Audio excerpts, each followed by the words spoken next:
The reason we were hurt so much by a lot of this spiritually abusive church type behavior is everything in us is wanting and yearning and craving spiritual connection, God connection.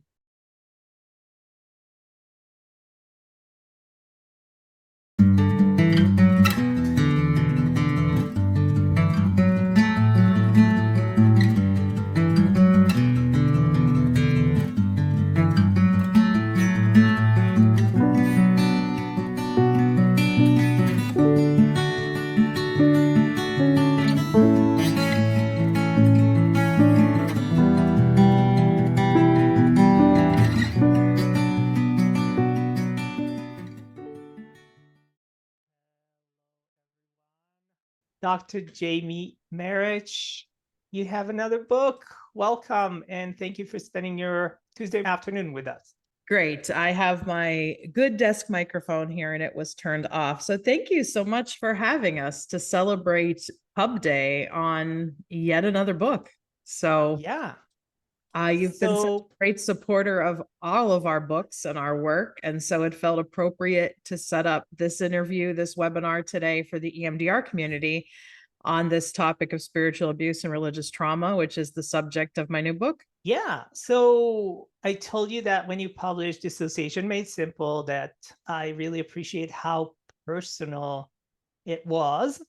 And I think you took it with You Lied to Me About God to a whole different level of sharing personal information. So first of all, I want to say just that I appreciate, and I know other people appreciate it too, because so often we read from, professionals, public figures like you, more kind of like the academic, the very kind of structured way of writing. And it feels refreshing to have this personal style. You're just being you and you're being very open about your past. Yes. Well, one of the distinctions I make is that a lot of my books, even my EMDR books, have had a memoir-ish quality where I've definitely been open to share from lived experience, which I think is a huge component of what sets me apart in EMDR and academic circles. And Dissociation Made Simple really went the step even further with that, coming from this place of lived experience and really advocating for us as a field to listen to the voices of lived experience, either in addition to or either in place of a lot of this academic stifling that is there. As I write in the beginning of You Lied to Me About God, in Dissociation Made Simple and some of my other books, I do disclose that as a child, I started struggling with suicidal ideation as young as 9. I developed a part system from a very early age. So I've never hidden that.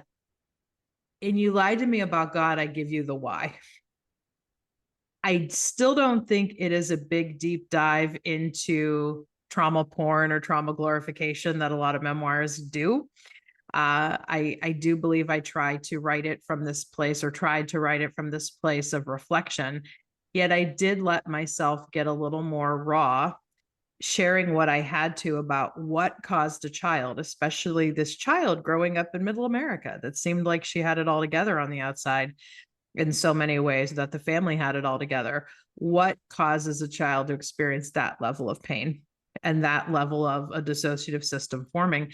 And for us, even though we experience several different kinds of trauma and bullying that we touch on in the book, the main source of our traumatic experience was this spiritual and religious trauma because of our parents' religiosity in 2 different religions.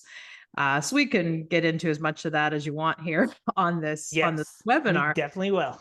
But yeah, I mean, I did not just grow up in one high demand religion. I grew up in 2 high demand religions with parents equally devoted, and they stayed married and put myself and my sibling in the middle of a lot of that. So I knew for years I wanted to tell this full story. It was just a matter of timing, and here we So are. let's dive in a little bit, Jamie, if you don't mind. One of your earlier memories or earliest memories from age 5 is that one Sunday your dad is going to another church. And then what what happens then? Yeah. So by way of background, a lot of you who have followed me know I'm of Croatian descent primarily from several different Eastern European backgrounds, but Jamie Marich in English is Jamie Marich. And as Croatians, my parents were married and raised Catholic. I was an active participant in a lot of Croatian folklore groups, dancing and singing growing up. And so going to Catholic church was very much how I knew my early days of formation of life. And in those early days, Catholic church was something that was very fun to me because I really liked the music. I talk quite a bit about how my parents both being in the choir and singing was lovely. This was before I really knew a lot of the theology and the social problems that Catholics can encounter. And then, yes, one Sunday, I was about 5. My mom told me, Dad's not coming to church with us anymore. And I thought it was just a one-time thing. She said something like he's trying out a new church. And then he never really came back to church with us again. I mean, over the years, he would show up at special occasions in our family in the Catholic Church. My first wedding, which was in a Catholic church, he did walk me down the aisle, for instance. But my father ended up joining a evangelical religious group. And I always say that very carefully because I know even identifying as evangelical, there are different kinds, there are different genres, there are different levels of dogmatic connection. My dad specifically joined an evangelical Pentecostal group and dove pretty deeply into what we now kind of see as Christian nationalist thinking, conspiracy thinking, even Mm. as early as the 1980s. So a lot of what has raised our concerns now in modern America, I've kind of approached with oh, I grew up with this. Like this is nothing new. This feels familiar. This feels very familiar, and everything that has happened in the last 5-10 years on the US political scene, this is what I know folks like my father and his particular form of evangelical Christianity have been wanting and preparing for. So yeah, he just never came back to church with us. And as I learned, he was converted essentially by a cadre of late night evangelical preachers who were well known in the 80s in the US. And that was just where the conflict started because the particular form of evangelical Christianity he espoused believed that Catholics not only weren't as good as them, but Catholics are going to hell. Anybody who wasn't evangelical like him was going to hell. And So until yeah. age 5, there's one system. Both parents Mhm. are, you go to the same church and there's one set of values, one set of Right. what is good and what is bad. And Mhm. then at age 5, it's Yeah. split. So you have two very different versions of what is good, what is bad, what is Yep. God, and Mm. what does he want from 5-year-old Jamie? Yeah.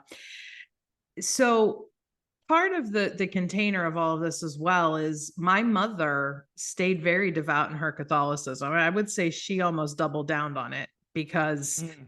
here was her husband essentially putting down her religion, her family's religion. And some of my earliest memories, I did have early memories that were also kind of traumatic and dysfunctional. Yet from 5 on, so many of my memories were around religious conflict.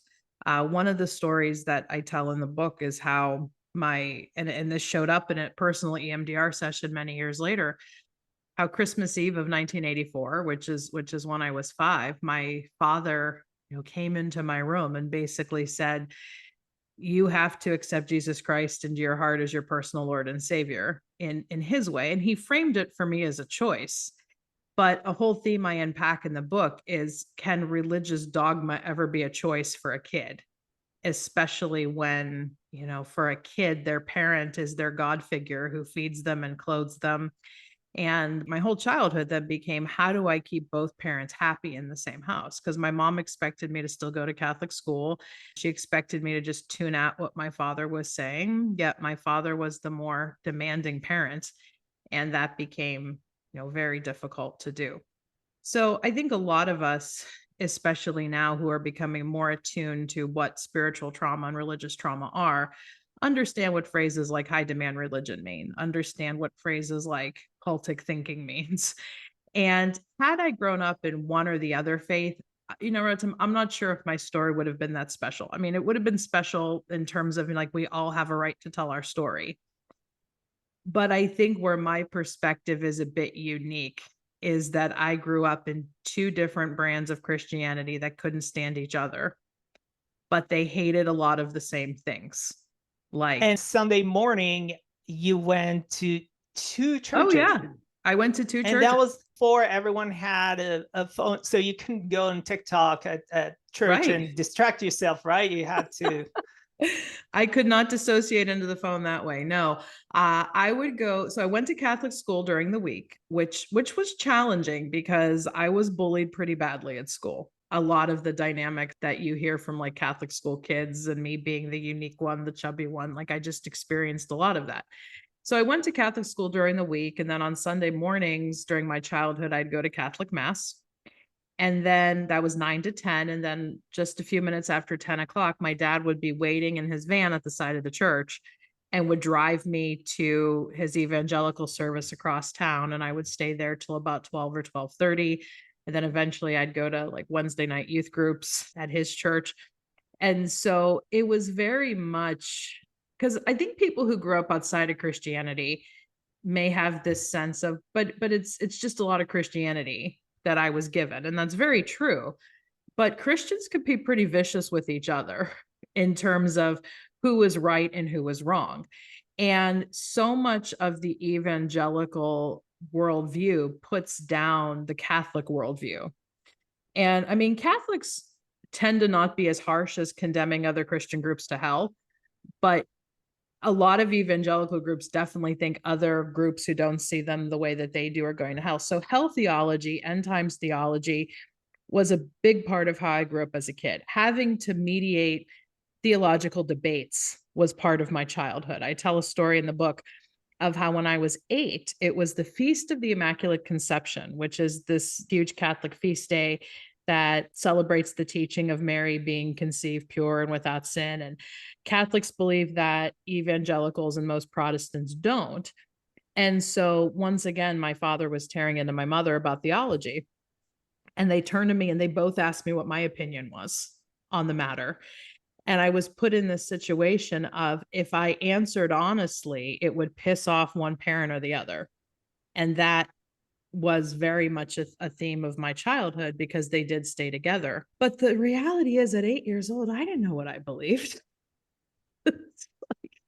Neither of you were giving a really good selling point for religion here, right? Yeah. So your dad went basically from a Catholic to anti-Catholic. So Yes. from saying one thing is right to everything I said so far is not right. So what is he telling you? What is he telling you about if you make the choices, if you follow your mom's path to God, if you will, or your mom's path of religion, what would happen to you? What are some of the stories, the narratives that you're hearing? Oh, I would go to hell. It was very much hell theology that Catholics were going to hell, other types of Christians were going to hell, Muslims were definitely going to hell, Buddhists, Hindus, Jewish people, to those kind of evangelicals, because Jewish people play an important role in the end times, you were tolerated somewhat. But ultimately, you would have to, accept Jesus as your Lord and Savior, or you would go to hell as well. So that was very much his worldview.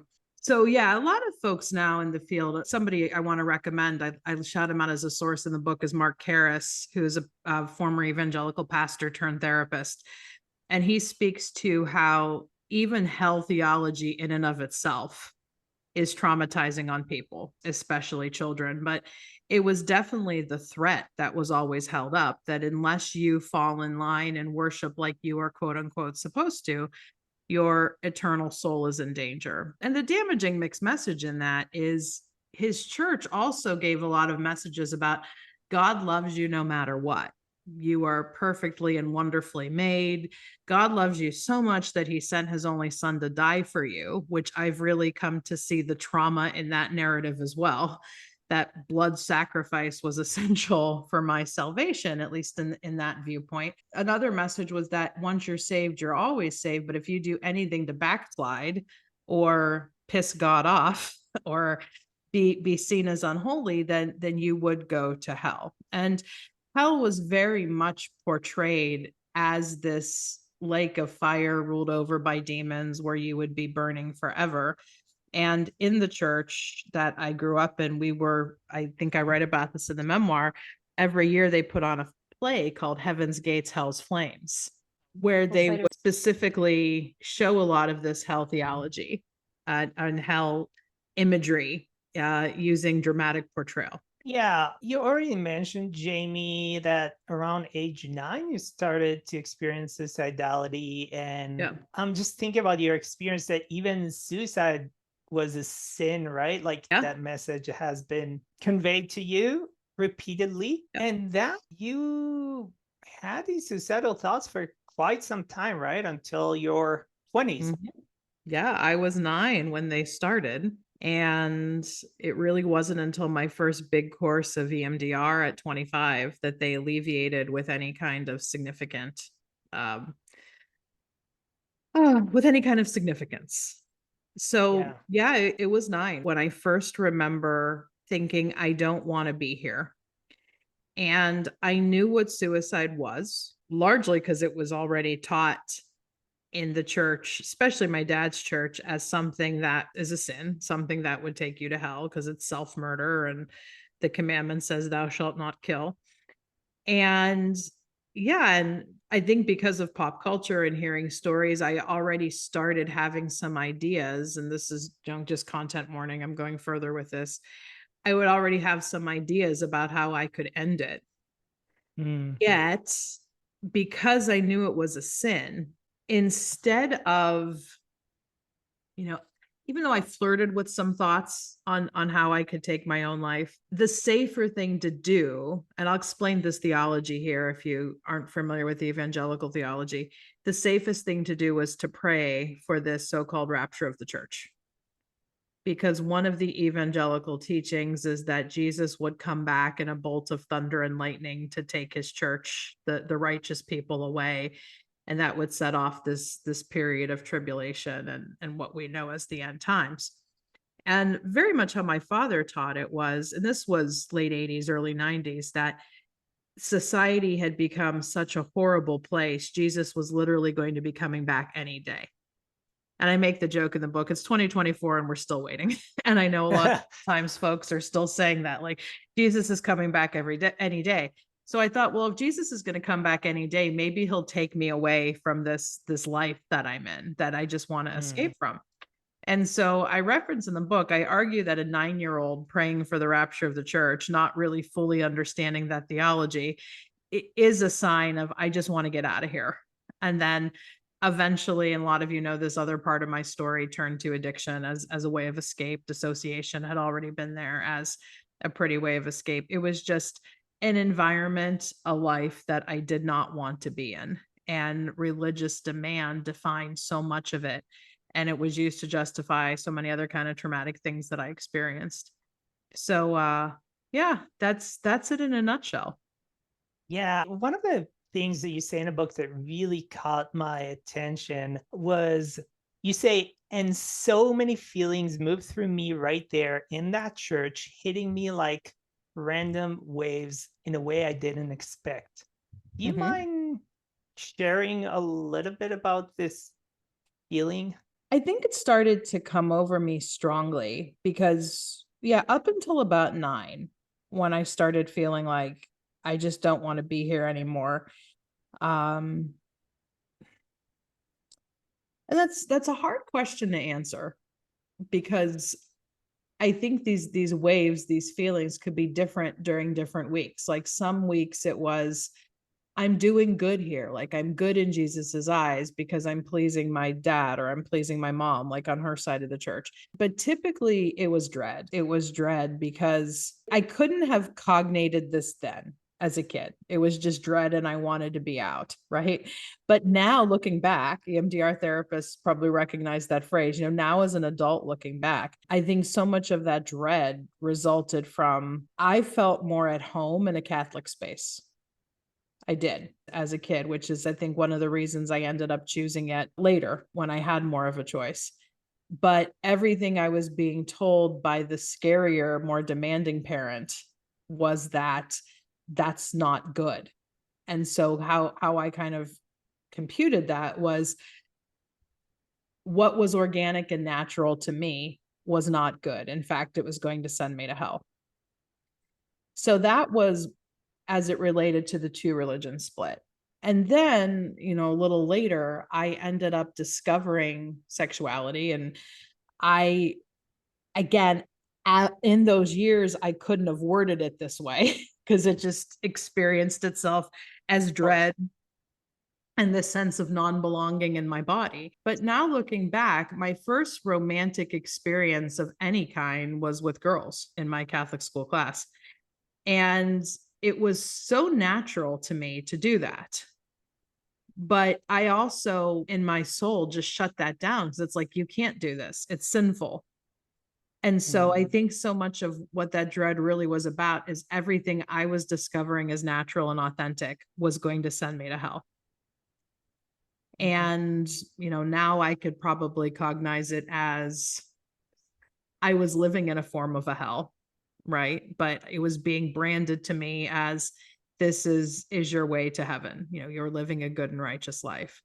So yeah, at the time, I would say the biggest somatic emotion was dread that I wanted to escape from in some way. And then later, as I came of age, especially in my teenage years, and then, I got sober, as I talk about in the book, and then I played around with religion again, but this time on the Catholic side. It was kind of a different form of dissociation of like, I am doing what I'm supposed to be doing, and I'm going to tell myself I'm happy because I'm in God's will. I'm living in Jesus's will. But that almost killed me in a different way. It was almost like as a child, it was hypoarousal. And then as a teenager, and then after sobriety, it was almost like a hyper arousal of trying too hard to be, a good Christian, good Catholic girl, right? Yeah. So I'm wondering, you mentioned the EMDR and like how to conceptualize all that. How do you target that? How like right? Like question. This is something that is so it's just a cloud that is over everything in your life, right? It's so how do you heal from that? What do you target? How do you recover from that? Yep. So I'll explain where EMDR came into all of this. I got clean and sober from drugs and alcohol at 23. I just turned 23. It was 2002. And I was working for the Catholic Church at that point because after rejecting the evangelicalness in which I was raised in my undergraduate years in college, I just took on kind of an all paths type of exploration. I stopped going to any kind of church regularly. I met professors and students in my cohorts in my classes who were of different faiths and different religions and different. Was that the first time, Jamie? First time that you met people who were significantly, yes, because I'd met a lot of Croatian people growing up, a lot of Eastern European people growing up who were Catholic. In my father's church container, I met people from other global contexts, but they were largely like missionaries. And they had this sense of, we're promoting the evangelical way in this. But yeah, I write in the book about a professor I had, an undergraduate, Dr. Victor Wantata, who was from Cameroon. And he had a very eclectic spirituality that had some Christian threads, some animistic African traditional threads. And he really taught me to see the world through a different lens. And I had this sense of, he's not bad. This is not bad. This is not like what my father is putting out there. And I met Jewish folks and Muslim folks and just started to see more of the world through my classmates. And like, there's another side of the story here I haven't been given, is very much how that undergraduate experience happened. But being away from my parents' home and kind of seeing the new world that it was, I started drinking a lot more. And it's not to say, if I'm being honest, I had engaged in some chemical behaviors when I was still in their house too. and definitely a lot of dissociation. But for a while, I computed that because I let myself flirt with this expanded worldview and liberalism, that caused me to become an addict. That's not true at all. But that's what was going through my head right now, or at that time, Yeah. it was 1920. And you could read about this in the book if you're interested. I went through a horrible traumatic loss when I was 19, and a lot of other bad things happened around that time.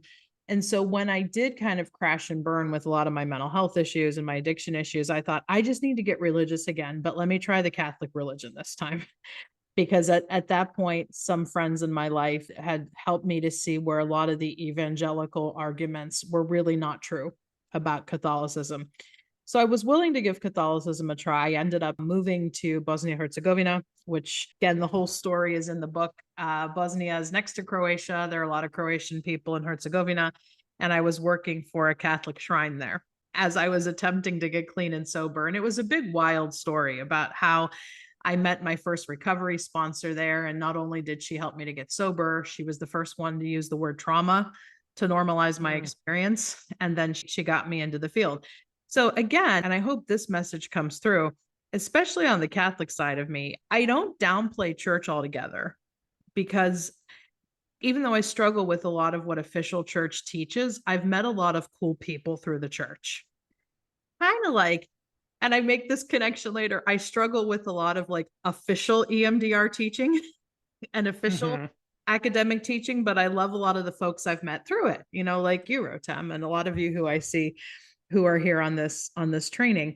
So I found EMDR when I was still kind of coming out of, because we use these terms now a lot, deconstruction and reconstruction, to describe recovering from spiritual abuse. Deconstruction is when you kind of take it all down, blow it all up, and then you reconstruct what's there based on either what's left or whichever. I deconstructed and reconstructed twice out of Christianity, because my first one was coming out of the evangelical worldview. And then my second one was coming out of the Catholic worldview. So this was in my second deconstruction that I really found EMDR. Because after the experience, and I should say in between the two deconstructions, is when I came out to myself as a queer person. Like at 19, I knew without a doubt, especially when academically I heard what the term bisexual meant. It was such a sense of, this is me. This is how my attractions, lie. And so after that first coming out to myself, which I ultimately decided not to do anything with publicly, because I knew it meant it would lose my family.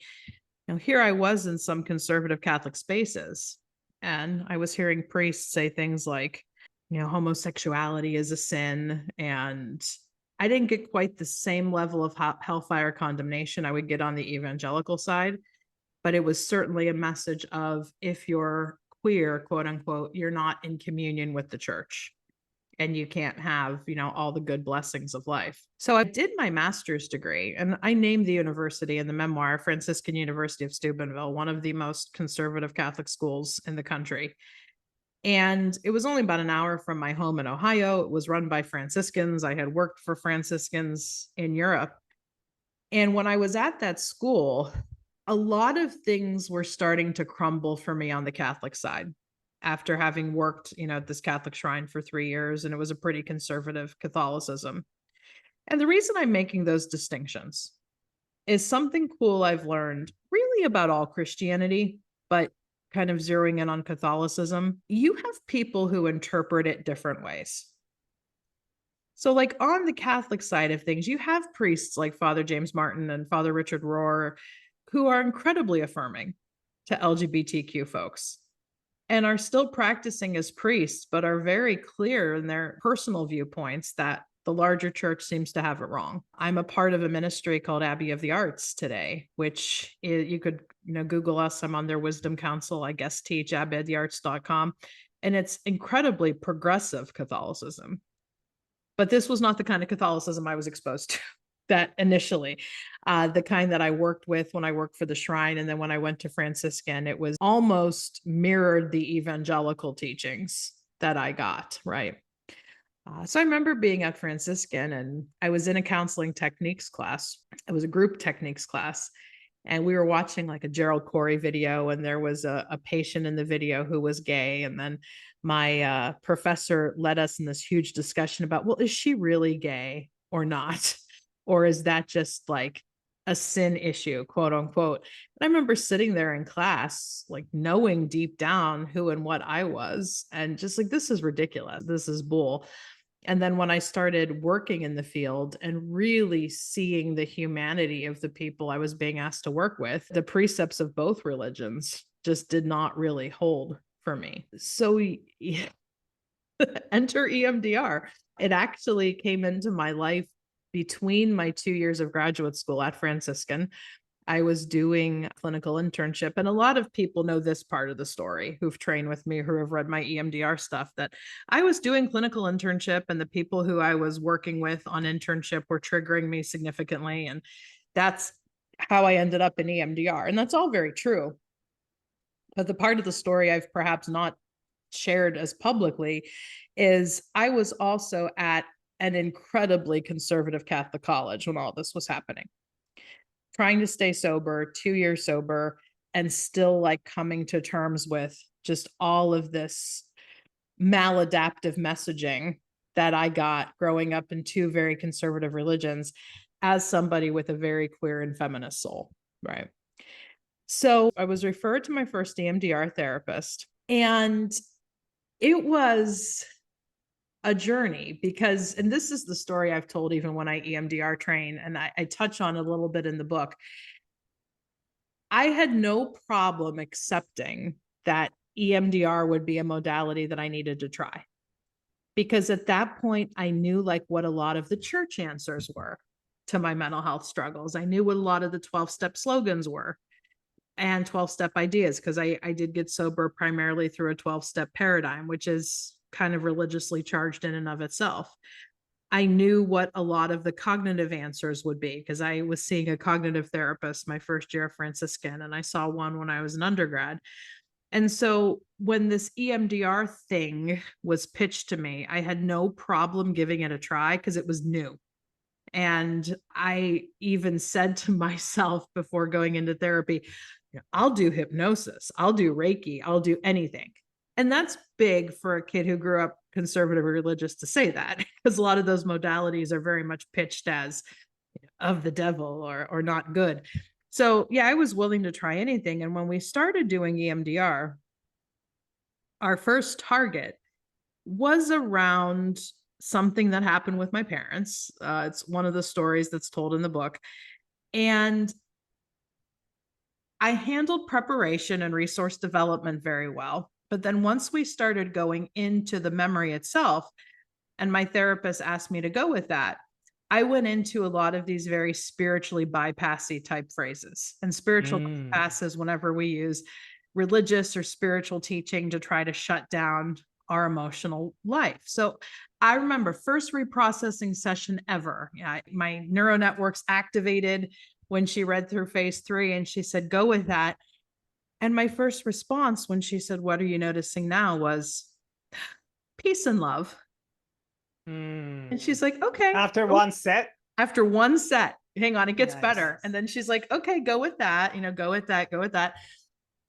Taking a breath. And then my second set, I went into some, horrible, toxically positive religious phrase like, God never gives me more than I can handle, which even my Catholic priest brother now says is not good theology, but it's the kind of theology that a lot of us get shoved. And she's like, okay, go with that God doesn't give you more than you could handle, et cetera, et cetera. And then I think the third set, I automatically took refuge in my safe place. And then she used the ultimate interweave that changed my world. She said, Jamie, you're allowed to go there. That's why you're here. This was 20 years ago. I was a first EMDR client 20 years ago. And then the dam broke. I started crying, and I went with that. And I really went with that. And here we are now, all these years later. Because I think a lot of folks who do grow up religious or are struggling with religion, or may still be actively religious, come into EMDR with this worldview that, it's not okay to feel your feelings, because on some level it may show that you don't have enough faith in God or the divine, or that having Right. So it's a feelings. sin, basically, if you're feeling your Yeah, you could feelings. look at, Yeah. yeah. In some theologies, it's definitely, put that way. Definitely, it's a problem, if not a full-on sin, that you're not trusting in God enough. I remember a teaching I got at the evangelical church growing up is that self-esteem is nonsense. I remember the pastor saying that. I remember my father carrying on that teaching, that all you need is God, that this modern psychology around self-esteem is just, nuts. I talk in the book about it, evangelical kids in the 90s very much were exposed to the teachings of Dr. James Dobson, and him and Focus on the Family. They're still around and they're still wreaking a lot of havoc on people's emotional lives, but in the name of psychology, because Dobson's a psychologist, right? And he wrote a book called like Taming the Strong World Child. And so, but to my father, even Dobson was too much. Like, there's no such thing as a Christian psychologist, my dad would say. And so I think it's a bit of interesting karma that here I am doing what I do, now for a living. But yeah, that was very much the block with EMDR, but EMDR certainly helped this deconstruction process to continue happening in a way that was emotionally safe for me. And it helped me ultimately, after a few rounds of it, to really step into this authentic self that had been yearning to get out. That was a very dangerous thing in both churches, to be authentic. Yeah. So I think it is an interesting karma that you do what you do, and you've been helping a lot of people either through your, being a therapist or being a teacher on how to deal with spiritual abuse. So I'm wondering, Jamie, if you identified some common themes or common negative cognitions that are common for people who experience spiritual abuse. Yeah, that's a great question. So let's start with where I just kind of talked about. There are a lot of spiritual teachings that fall into this thing I mentioned called spiritual bypass. Whenever the spiritual teaching gets in the way of you working on what you need to work on emotionally. So it could be a cognition that is the teaching itself, such as honor thy father and thy mother. It's one of the commandments. And I've had to open that up with some folks I've worked with as a negative cognition, because many people who grew up religious struggle with putting responsibility in its proper place, because there's this ingrained thing that my parents are right no matter what, and I have to honor them no matter what. And a lot of abusers will use that against a young child, that I am your parent, you will honor me. So sometimes as a cognition, I will have to gently, and this is where it is an art, and we're going to be talking about this in the course that I'll be doing with the learning community. For some people, so much of their identity is rooted in being religious, and a lot of their positive coping, and I never want to take that away from folks, can come from being religious. And so it is an art, especially with folks who are still religious, honoring their right to believe what they believe, but also challenging, is that belief getting in the way of you working on the symptoms that you're here to address? And so often it takes a lot of compassion-based discussion. And that can show up in the form of an interweave or a cognitive interweave, or it might be something that you target outright if the person's willing. Now, a lot of people I work with are folks like me now, where certainly identify as, I grew up religious. I'm not in it anymore, but it has kind of still stuck with me. And so those folks might be a little more eager to go after some direct targets, like setting up honor thy father and thy mother as an NC. I think especially for those of us who grew up queer, some variation of I'm an abomination, because that phrase from the Old Testament often gets used against us and gets crystallized as an NC of I'm an abomination, I am going to hell. I think an NC I had to work on was I am Satan's child. because one of the teachings I really internalized from dad was that if I didn't fall in line, I belonged to Satan. And I would hear dialogue from both parents quite a bit, like, I'm going to lose you yet, because I was the pawn in the middle of this. They both wanted to win me over for their religion. And for my dad and his worldview, it was very clear that, like, losing me would meant I belonged to Satan. So those are some example cognitions. I mean, I am unworthy. I am not deserving. This term that's used in a lot of Christian circles, grace, can often get used against folks. Like, I am undeserving of grace. Yet even the definition of grace is an undeserved merit. Like, it's just there because it's there.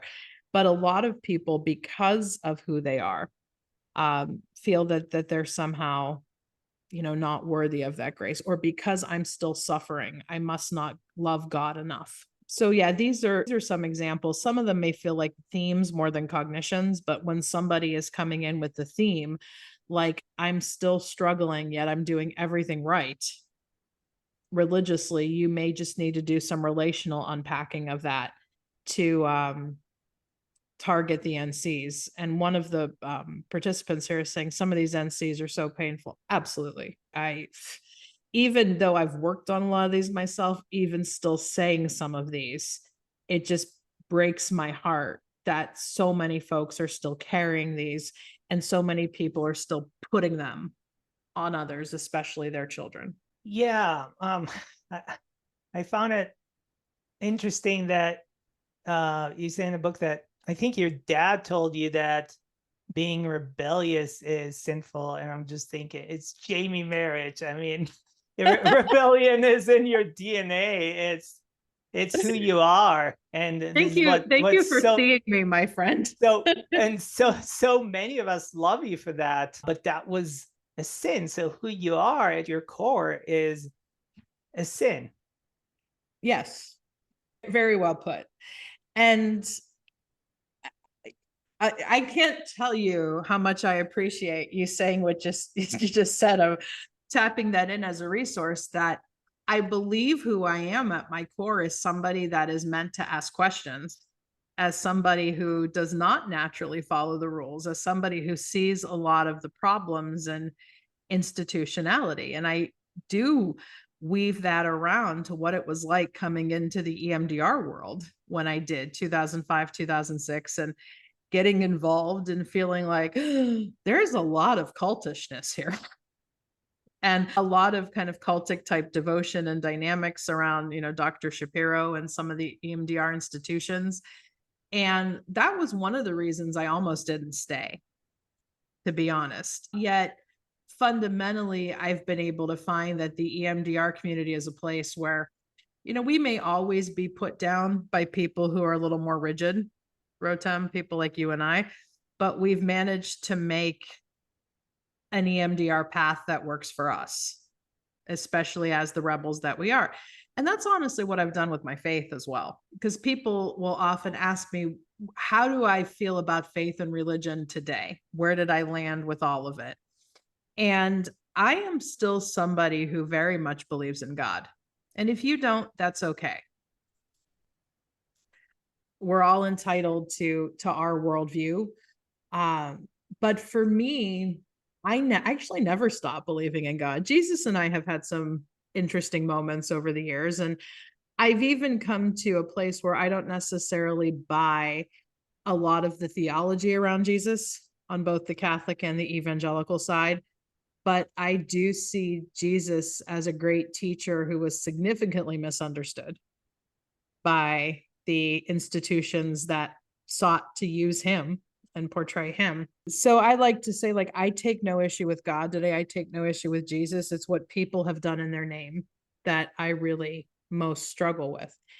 And I've been able to create a spirituality today that really does honor my authenticity and does to me what religion and spirituality is supposed to do, which is give me some sense of meaning, help me feel connected to others, help me feel connected to something greater than myself or selves, without the shame, without these things that made me want to kill myself.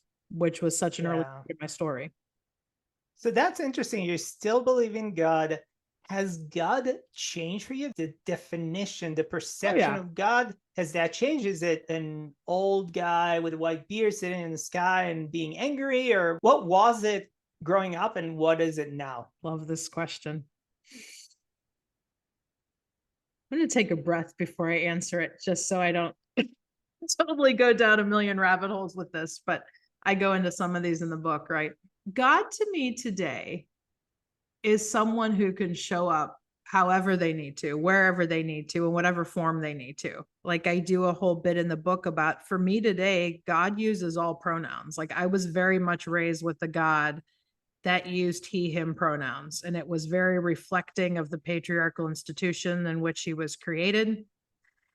And I'm not the first one saying this. I mean, if you read The Shack, which was a huge book in the early 2000s and really introduced this idea that God can show up as a woman.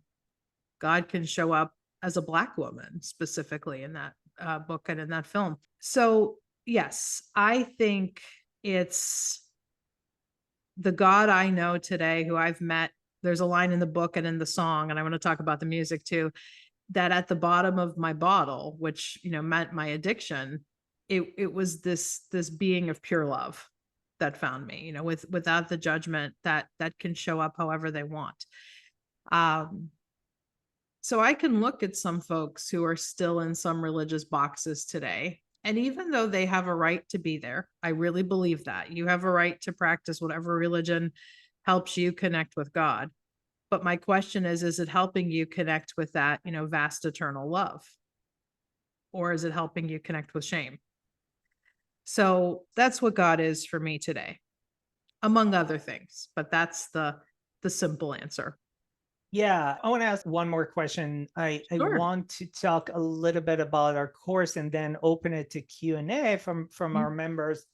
You say in the book that you're not religious, but you're still and you are very spiritual, right? You do through yoga and some other things. And I think that's very unique, Jamie, because I think that a lot of people who lose one lose the other, right? It just so ingrained the concept of religious and spirituality. So sometimes I ask clients in intake about spirituality, and they said, I used to go to church when I was, like it's almost synonymous for a lot of people, but yet you were able to maintain and maybe even enhance your spirituality. Can you talk a little bit about that?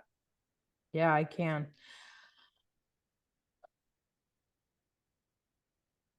Many people in my life, including my roommate, will often say, like, after everything you went through with the church, how can you still like stand to go around church? How can you still believe in God and all of this? And I think for me and for many people like me, the answer is this. The reason we were hurt so much by a lot of this spiritually abusive church type behavior is everything in us is wanting and yearning and craving spiritual connection, God connection. And so for me, the answer, it never would have worked to just let it all go. And I would try that in patches. I mean, I certainly don't belong to or go to a church regularly at this point, but I do still go to churches and I'm involved in a spiritual community. I mean, granted, it's based online, and I do practice yoga. So even though I wouldn't necessarily consider myself a religious person today, I'm not anti-religion if religion is doing what it's supposed to be doing. But too often it doesn't. So I just think, and this is where I, hope a lot of clinicians hear this message. When a person's coming out of spiritual abuse, religious trauma, church hurt, whatever we're calling it, they may need to step away for a while. They may totally deconstruct to the point where it's like, I just don't believe any of this. And I think that's fine. People have that right. But for a lot of us, that just won't do it, because the reason we got hurt so hard is because we yearn for spiritual connection, because we are fundamentally spiritual people. And the thing that is so at our core got wounded. So I recently had a chance to talk to, or I heard him speak, and I asked him this question publicly. Some of you may know the work of David Hayward, the Naked Pastor. He's a deconstruction based cartoonist who is in a lot of deconstruction, reconstruction spaces. And he actually did some artwork for me that I'll chat here about in a bit.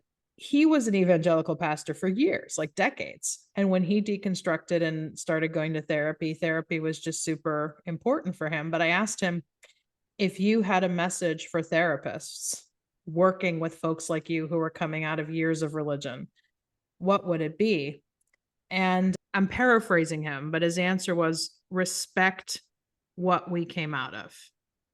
That so often it's like putting down people who came out of religion, putting down people who are like, oh, you must be so grateful now to be out of it. Well, yes, that is true. But there's still also a lot of grief that has to be done. And even when I think about my story now, I may get emotional talking about this. You know, a lot of my grief is that my family, who I do love still much, they're still in it. Yeah. And so there's naturally a barrier in the relationship with them because I have decided, even as I said, I have decided to follow Jesus. Some of you may know that old hymn, but for me, it's like I've decided to live my authentic life, to live my authentic self. And I believe God and Jesus honors that, but it's a grief for me that so many people I love don't. I forget where the question started. That's where the answer ended. Yeah, no, it brought me to like, I have so many questions. I want to talk maybe about one more thing, one more question about your brother Paul. So he's a Roman Catholic pastor. Is that He's a Roman Catholic priest. He was ordained a priest a few years ago. Yes, and he's the head pastor of a parish. Yeah. How's that going? This relationship?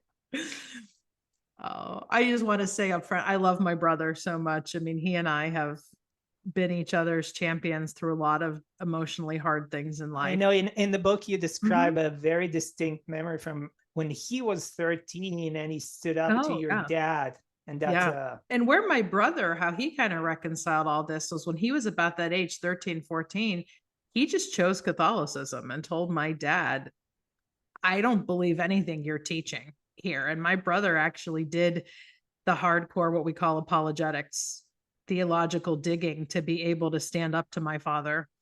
And yeah, my brother followed that all the way through. And he, yeah, is a Catholic priest. He ended up a Catholic priest. And he is the kind of Catholic priest that is more conservative in his teachings and his theology. I still believe he has a lot of the compassion, though, in him that I knew of him growing up. And so I could still talk to him about a lot of things, but I can't talk to him about everything. yeah.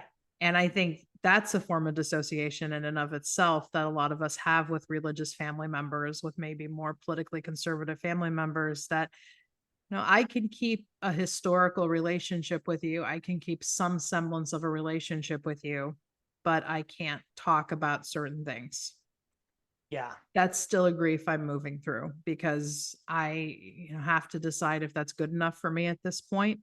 I kind of landed at as long as I can do it in measured doses, like I'm okay at family events or when the family does reach out to me for needing something. Because one thing I've learned about growing up religious, and I won't single out any one family member here, but when you're the one who gets out with psychological training and is out there pretty publicly with this living an authentic life, people in the family will come to you when they're struggling.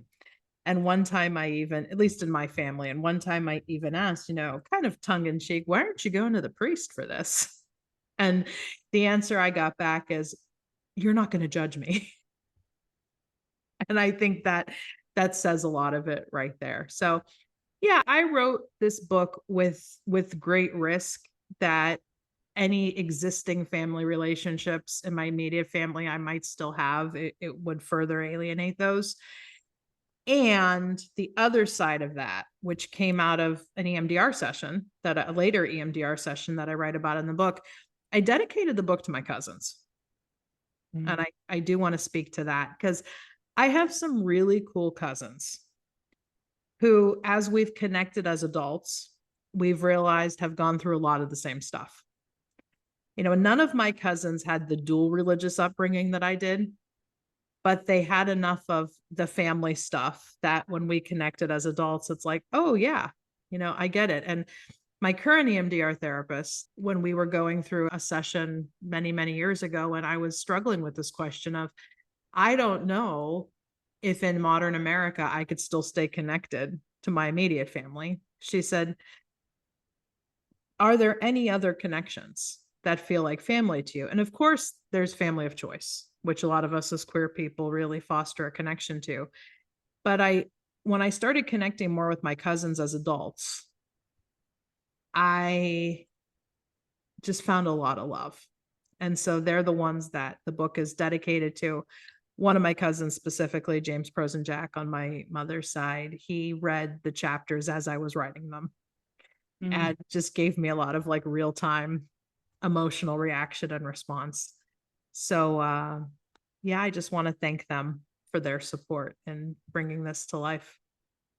That's great. Jamie, I feel like I can talk to you for many, many more hours, but I want to Yeah. kind of switch over to talk about those of us who want to learn more. We have Yes. two options to learn from you, right? We have the course and we have the book club. Yeah, So can you talk a little bit about what's in each? I can. And then I will talk about the deal that I'm offering where you can get a signed book plate that you can put in your copy of You Lied to Me About God. So the course, starting, what is it here, in 2 weeks, EMDR Learning Community is hosting me for a weekly cohort-based course. I'm really excited to do this because I've done 2 cohort-based courses on dissociation with EMDR Learning Community.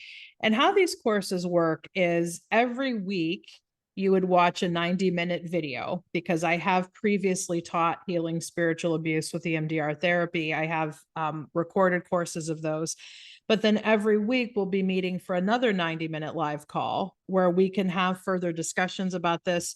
You can bring more EMDR specific questions connected to the spiritual abuse, religious trauma content within psychology. And it's just I hate to say something as dark as spiritual abuse and religious trauma is a really good time, but the courses are a really good time, especially if you are an EMDR therapist who's working with a lot of people who are coming out of spiritual abuse, religious trauma.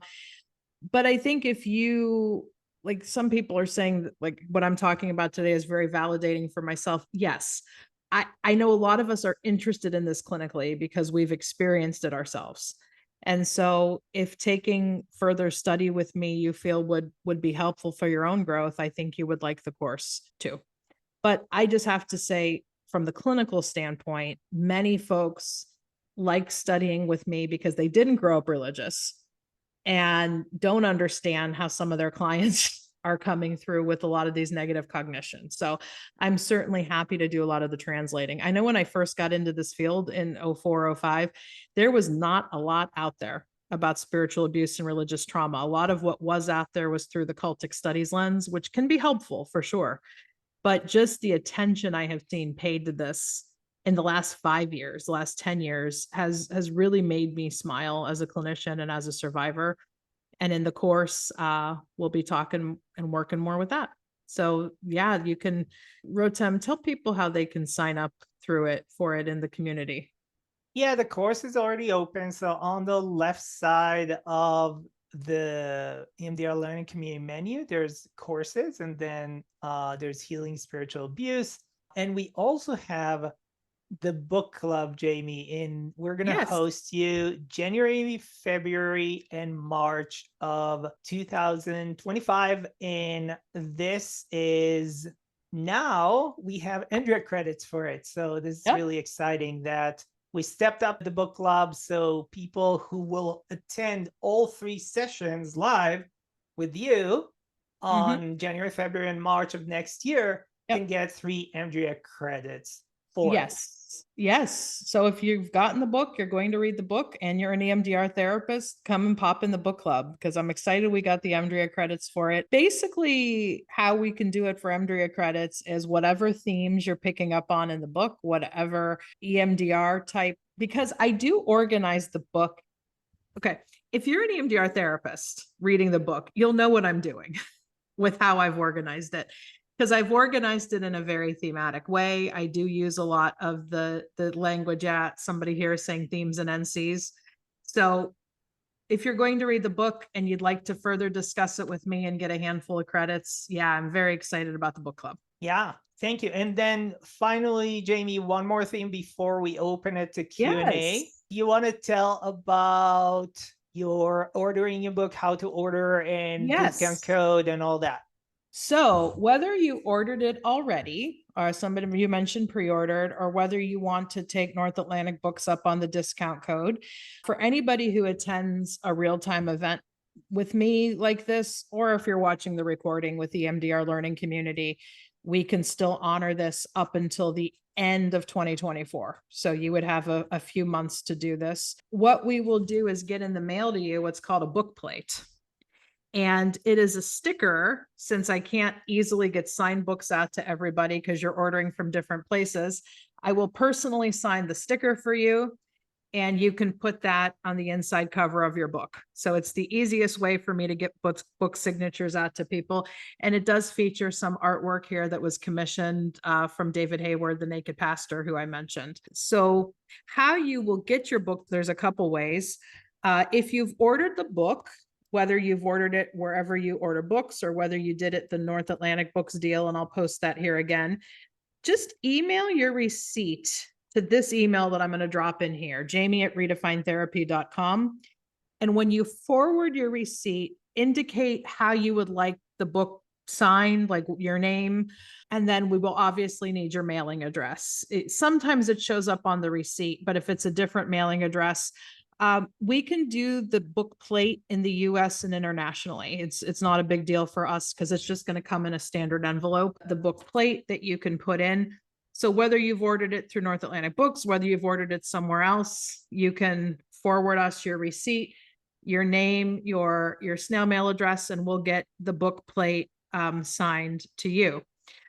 Julie is saying here, the one downside to using Kindle. Yes, even if you're using Kindle, I'll still send you a sticker. You can put it wherever you might like. And I want to say we have it on audiobook also. For those of you who are audiobook folks, I would still send you a sticker if you ordered it on audiobook. I had the great privilege of being able to read the audiobook for this, and that was certainly another narrative layer to the healing. So for the discount code that North Atlantic Books, my publisher, is offering, I'm dropping, you would have to order it at this link. And it's Jamie25. It has to be all caps Jamie. And that is a 25% discount, and they will ship anywhere in the US to that.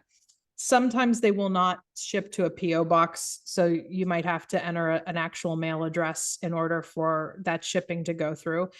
But that is the deal that North Atlantic Books, my publisher, is offering.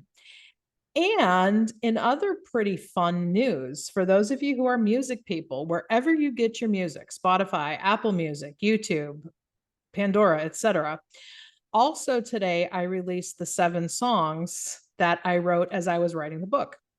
So as somebody who's a singer, songwriter, expressive artist, as I was writing the memoir, a lot of music just flowed from me as well.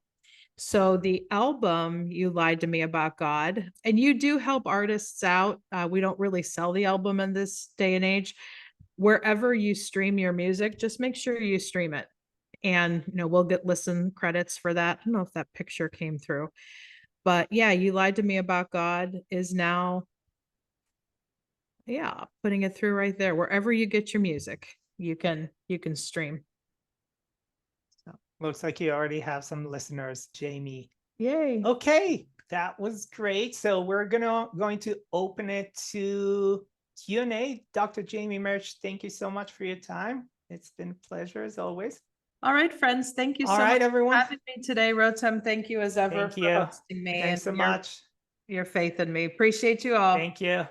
Cheers. Bye, Jamie. Bye. Thank you so much.